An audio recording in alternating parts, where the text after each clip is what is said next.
Hello दोस्तों, solution by PJ में आप सबका स्वागत है। आज मैं आप लोगों के लिए लेके आ गई हूँ मिसलेनियस के टॉप 10 प्रश्न, जो कि आपको हर सप्ताह के सैटरडे दिन को लाया जाता है।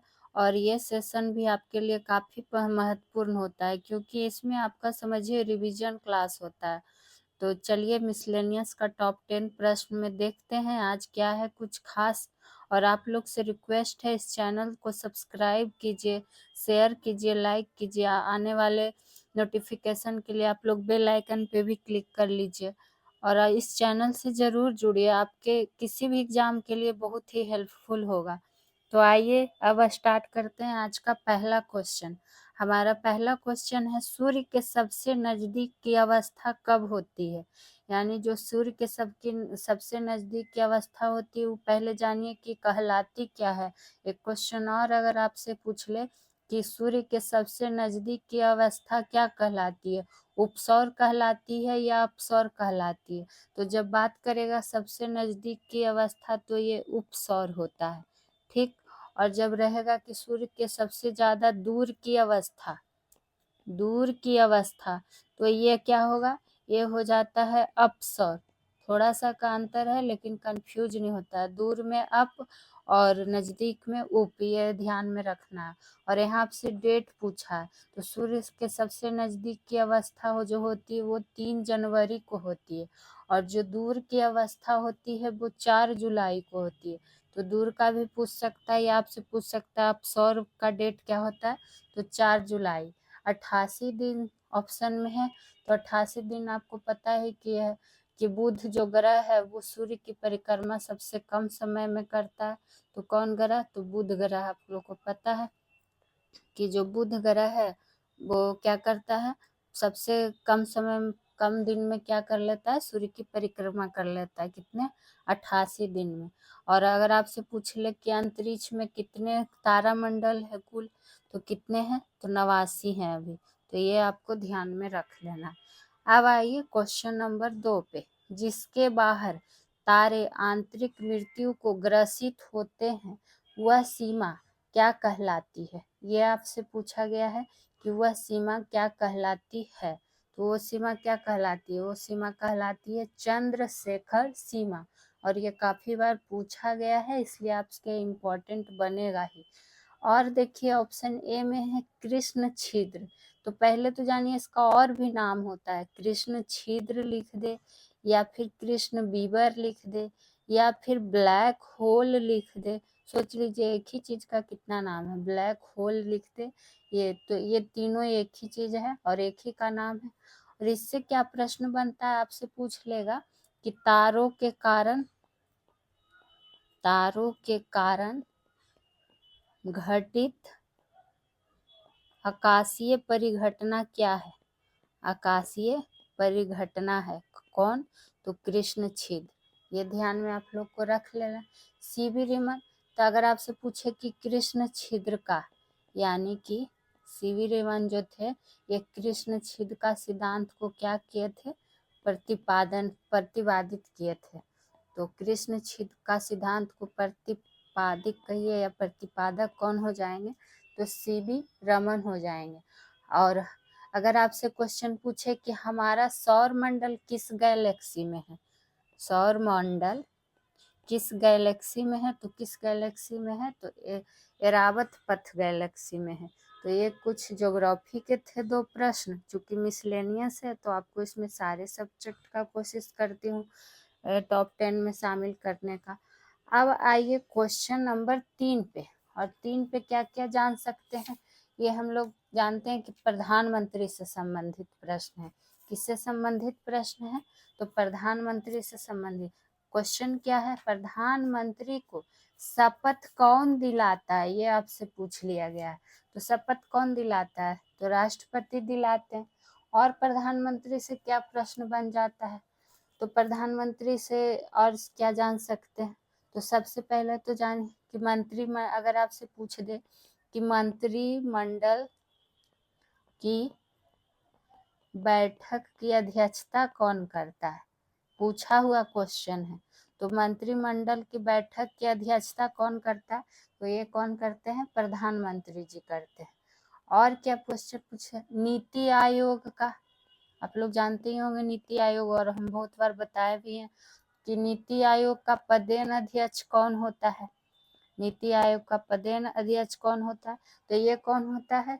तो ये होता है प्रधानमंत्री ही हो जाता है।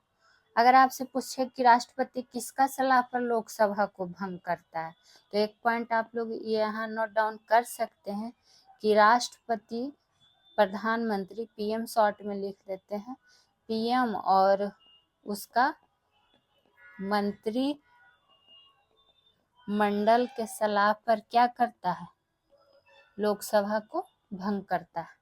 ये पॉइंट इम्पोर्टेंट है, आप लोग से रिक्वेस्ट है नोट डाउन साथ ही साथ करते जाइएगा, ताकि आपके पास भी सारे विषय का नोट्स तैयार हो जाए और इम्पोर्टेंट प्रश्नों का भी कलेक्शन तैयार हो जाए। ठीक है, तो ये क्या करता है? राष्ट्रपति, पीएम और उसका मंत्रिमंडल की सलाह पर लोकसभा को भंग करता है। बाकी आप लोग जानते हैं कि भारत के प्रथम प्रधानमंत्री कौन थे, तो ये सब आपको बताने की चीज़ नहीं है, बहुत बार आप लोग को बता चुके। और जहाँ तक रहे अनुच्छेद, तो आप लोग बताइएगा कि प्रधानमंत्री का किस अनुच्छेद से संबंधित है, कमेंट सेक्शन में आप लोग जवाब दीजिएगा। ठीक है, अब आइए क्वेश्चन नंबर 4 पे, और 4 पे क्या आ गया है? हमारा इकोनॉमिक्स का क्वेश्चन आ गया है। तो अर्थशास्त्र धन का विज्ञान है, ये किसने कहा था? ये आपसे क्वेश्चन पूछ लिया गया। तो अर्थशास्त्र धन का विज्ञान है, किसने कहा है? ये कहा है एडम स्मिथ।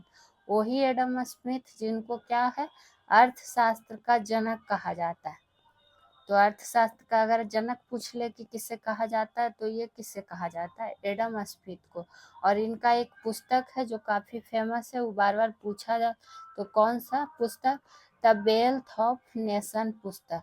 ठीक, और इनका है तो एडम स्मिथ का ही है। कौटिल्य की बात करें तो कौटिल्य किस पुस्तक के लेखक हैं? तो अर्थशास्त्र पुस्तक के लेखक हैं। अर्थशास्त्र पुस्तक के लेखक कौन है? तो कौटिल्य है, आप लोग को पता है। और अर्थशास्त्र अध्ययन किसका है? तो धन का अध्ययन है, इसलिए एडम स्मिथ ने क्या कहा था कि अर्थशास्त्र धन का विज्ञान है। ठीक, मार्शल का कौन सा बुक फेमस है? तो मार्शल का फेमस है प्रिंसिपल ऑफ इकोनॉमिक्स। हिंदी से किसी किसी चीज़ का टर्म आप इंग्लिश में ही ज़्यादा याद रखिएगा तो बढ़िया रहेगा। जैसे यहाँ वेल्थ ऑफ नेशन हो गया, और यहाँ प्रिंसिपल ऑफ इकोनॉमिक्स हो गया, जो कि मार्शल की बुक थी। तो ये था क्वेश्चन नंबर 4 हमारा इकोनॉमिक्स का। अब आइए क्वेश्चन नंबर 5 पे, और क्वेश्चन 5 में देखते हैं कि क्या है। मिस्र का सबसे विशाल पिरामिड कहाँ है? तो मिस्र का सबसे विशाल पिरामिड कहाँ है? तो ये है कहाँ? गीजा में। ठीक, नील नदी की देन किसे कहते हैं? ये तो आप लोग को पता होगा कि मिस्र को कहा जाता है। नील नदी की देन अगर पूछ ले तो किसे कहा जाता है? तो मिस्र को। वही आपसे अगर क्वेश्चन पूछ ले कि प्राचीन मिस्र की सबसे बड़ी उपलब्धि क्या थी, ये सब क्वेश्चन आप लोग कुछ ऐसा भी होगा जो नहीं सुने होंगे, तो इसको नोट जरूर कीजिएगा, क्योंकि सारा एनसीईआरटी से संबंधित प्रश्न है, और यही सब प्रश्न एग्जाम में आते हैं और रिपीट भी होते रहते हैं, तो आप लोग हल्के में मत लीजिए। तो प्राचीन मिस्र की सबसे बड़ी अगर पूछ दे कि उपलब्धि क्या थी, तो क्या थी? तो सौर पंचांग थी जो सबसे बड़ी उपलब्धि थी। वही पूछ देता है कि मिस्र का सबसे विशाल पिरामिड कहाँ? तो गीजा में, आपको बता ही चुके। अगर आपसे पूछ ले कि प्राचीन मिस्र के राजाओं को क्या कहा जाता था, तो प्राचीन मिस्र के राजाओं को क्या कहा जाता था? तो फराहो कहा जाता था। क्या कहा जाता था? फराहो। और ये सम्राट खुफू से क्या प्रश्न आता है कि जो मिस्र का सबसे विशाल पिरामिड जो कि गीजा में है, उसका निर्माण किसने किया था? तो विशाल पिरामिड का निर्माण किसने किया था? तो सम्राट खुफू ने। यही था इससे संबंधित प्रश्न कि विशाल पिरामिड का निर्माण किसने किया? तो सम्राट खुफू ने। ठीक है, आप लोग नोट डाउन जरूर कीजिएगा, सुन के देख के अच्छे से तैयार कर सकते हैं। अब आइए क्वेश्चन नंबर 6 पे। अब हमारा देखते हैं कि क्वेश्चन नंबर 6 पे क्या है। तो क्वेश्चन 6 में है, अंग्रेजों द्वारा दक्षिण भारत में भू राजस्व व्यवस्था किस रूप में जानी जाती है? तो ये भू राजस्व व्यवस्था जो थी दक्षिण भारत में, ये रैयतबाड़ी बंदोबस्त के रूप में जानी जाती है। ठीक है, और रैयतबाड़ी को अगर लागू करने का श्रेय है जो किसको दिया जाता है?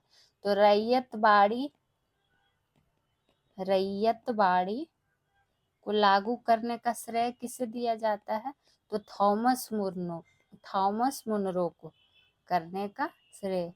आप लोग से रिक्वेस्ट है कि आप लोग पूरा वीडियो जरूर देखा करिए, चाहे वो किसी भी सब्जेक्ट का हो, और कमेंट सेक्शन में कमेंट भी करिए कि क्या कमी है या फिर क्या और आप लोग के लिए बेहतर कर सकते हैं। आप लोग पूरा वीडियो देखते भी हैं फिर भी कमेंट नहीं करते, तो आप लोग तो देखा कीजिए और कमेंट भी किया कीजिए, और आप लोग साथ ही साथ नोट्स भी तैयार करते जाइए। फ्री ऑफ कॉस्ट सारा चीज़ आपको दिया जा रहा है, तो आप लोग क्यों नहीं जुड़ते हैं? जुड़िए इस चैनल से, आपको बहुत ही हेल्प रहेगा। और क्या क्वेश्चन बन जाता है, अगर आपसे पूछ दे कि अंग्रेजों द्वारा महलवाड़ी बंदोबस्त किस क्षेत्र में लागू हुआ था? जो क्वेश्चन बहुत बार पूछा गया है वही कलेक्शन लाया जाता है और उससे संबंधित प्रश्न आपको बताया जाता है। तो महलवाड़ी बंदोबस्त जो था वो पंजाब और क्या बोलता है राजपूताना क्षेत्र में लागू हुआ था अंग्रेजों द्वारा, तो ये चीज भी आपको ध्यान में रख लेना है। और अस्थाई बंदोबस्त का बात करेगा कि किस क्षेत्र में लागू हुआ था, तो अस्थाई बंदोबस्त किस क्षेत्र में लागू हुआ था?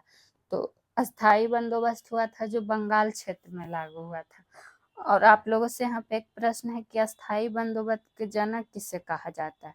चूंकि ये सब हम बता चुके हैं, मिसलेनियस में तो रिवीजन ही रहता है, तो आप लोग से तो प्रश्न मेरा बनता है क्योंकि सारा पढ़ाया हुआ है। अब आइए क्वेश्चन नंबर 7 पे, रोगों का अध्ययन किस शाखा के अंतर्गत? अब बात आई है सारा अध्ययन का, जो कि हम बायोलॉजी का आपको संडे स्पेशल में टॉपिक वाइज पढ़ाया, उसमें सारा शाखा सारा अध्ययन आपको हम पढ़ा चुके हैं। फिर आपको कोशिका भी पूर्ण रूप से पढ़ाया गया, तो आप लोग जाके वीडियो देखा कीजिए। तो रोगों का अध्ययन किस शाखा के अंतर्गत आता है? ये आता है आपका पैथोलॉजी का अंतर्गत। उसी तरह ओशनोग्राफी किससे संबंधित है? तो ओशनोग्राफी समुद्र से संबंधित है, यानी किस शाखा से?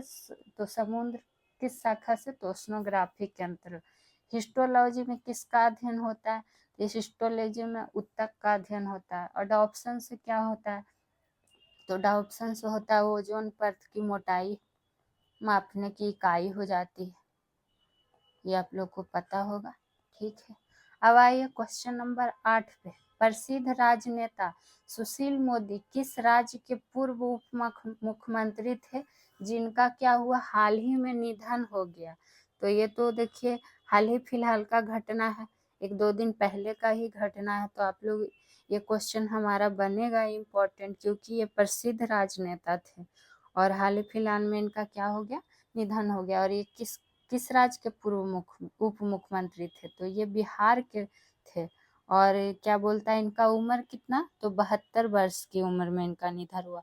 और किस कारण से हुआ? तो कैंसर के कारण। और ये भारतीय जनता पार्टी से बिलोंग करते थे और अच्छा खासा मजबूत नाम था, मजबूत आधार था इनका इस पार्टी में, इसलिए ये आपके लिए बन सकता है ये इम्पोर्टेंट ये क्वेश्चन, चूंकि बिहार से भी संबंधित हो गया और करंट से भी जुड़ गया। अब आइए क्वेश्चन नंबर 9 पे। तो क्वेश्चन नंबर 9 में क्या है, गोवा मिलान करने वाला है, तो इसमें जानते हैं कुछ ईस्वी हैं जो महत्वपूर्ण है। तो गोवा की आज़ादी जो किस ईस्वी से संबंधित है? तो गोवा की आज़ादी है जो 1961 से संबंधित है। पूना समझौता कब हुआ था? तो 1932 में, 24 सितंबर 1932 में। क्रिप्स मिशन का आगमन कब हुआ था? तो 1942 में। और आज़ाद हिंद फौज स्थापना कब हुआ था? तो 1943 में। और ये सब बहुत ही इम्पोर्टेंट ईस्वी हैं, तो इसलिए इसको आप लोग जरूर नोट कीजिए। तो हमारा पहला का क्या हो जाएगा, गोवा की आज़ादी, तो एक का बी हो जाएगा। दूसरा पूना समझौता जो कि ऑप्शन सी हो जाएगा 1932। और तीसरा क्या हो जाएगा, क्रिप्स मिशन आगमन जो कि 1942, तो डी हो जाएगा। और चौथा 1943 जो कि ऑप्शन ए आज़ाद हिंद फौज का स्थापना हुआ था। ठीक है, अब आइए आज का टॉप 10 में 10वां प्रश्न और अंतिम प्रश्न पर कि क्या है, वित्त वर्ष 2024 में कौन सा देश भारत का सबसे बड़ा व्यापारिक भागीदार बन गया है। यानी कि जो 2024 में वित्त वर्ष में कौन सा देश है जो भारत का सबसे बड़ा व्यापारिक भागीदार बन गया, और ये करेंट अफेयर की दृष्टि से बनेगा इम्पोर्टेंट। तो ये कौन सा देश है, तो ये है चाइना। और किसको पछाड़ के बना है, तो ये अमेरिका को पछाड़ के बन चुका है 2023-24 में भारत का सबसे बड़ा व्यापारिक भागीदार।